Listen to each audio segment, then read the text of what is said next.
Hello, the purpose of this video is to explain how to complete assignment 7 with a documenting of plate tectonics using Google Earth. Okay, as you guys can see here, I am actually in Google Earth. It's on Chrome, so this is the online version. First thing you want to do is you want to go over here to My Places, where you can see I'm clicking right there.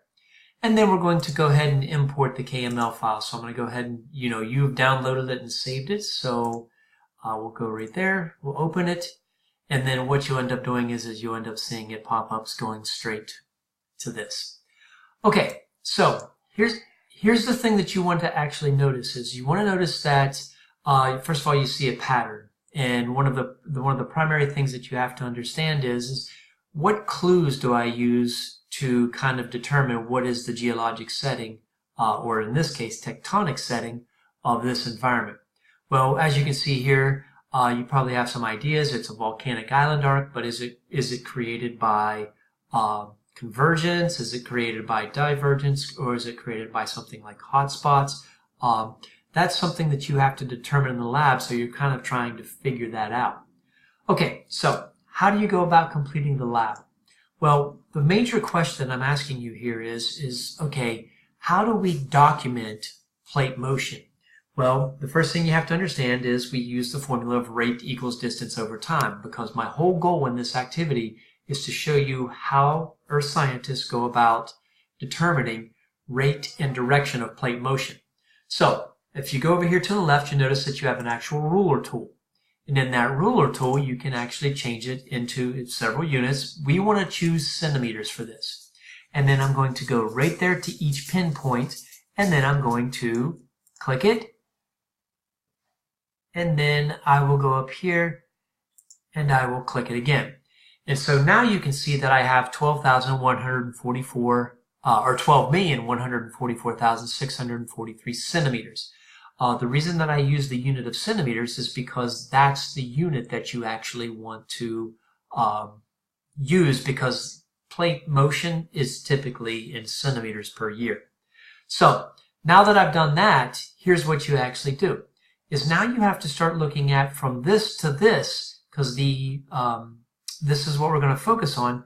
The age is 0.4 million years. So what you want to do is you want to take the difference between the two places that you're actually marking. In this case, it's 0.4 million years. So then what I would do is I would take my calculator, and with my calculator, I'm actually just going to, this is on a different screen, so I'll divide that 12,144, 643, and then I'm going to divide that by 400,000. And that's going to give me a rate of plate motion of 30.36 centimeters per year. So that's the first one that you can actually do. So now what you want to do is you want to say, okay, now I want to figure out the next ones. So I'm going to go here, I'm going to click, and then I'm going to go right to the edge of the point. And now you can see that it's 11,491,836.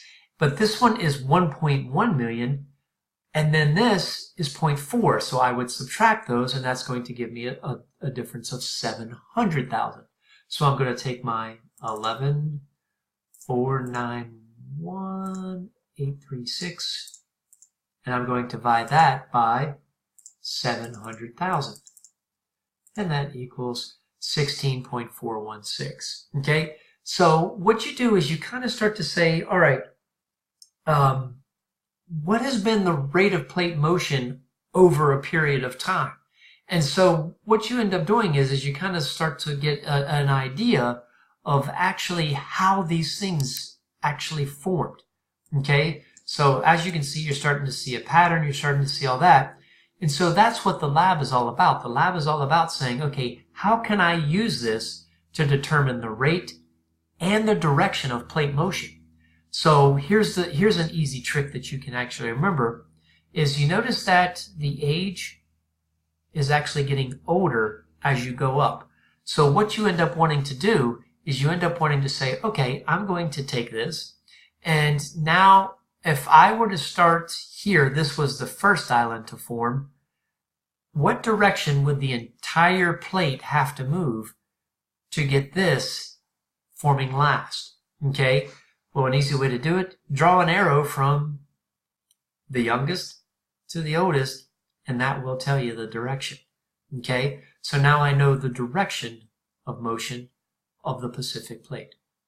So hopefully this video has helped you understand it. It's all about taking and applying geologic concepts to help you answer questions about how the plates are actually moving. And so you can use a variety of different things to start to say, all right, we can start to reconstruct not only the past, because we can work the math backwards, but we can also start to say, okay, if the plate is moving at this rate in this direction, when is the next Pangea going to occur? So that's about all there is to it. That's all you have to do. Try to be as accurate as possible in this. Please realize that some of them you're probably going to be close, and if you're a little off, don't worry, because what I'm going to do is I'll have to go back and look at these. Like if you say 4.5 and I calculated 5 centimeters per year, don't worry about that. I'm going to go back in and actually look at what you have, and then you'll be, given the points back. So hopefully this helps explain this, and that's pretty much all there is to it.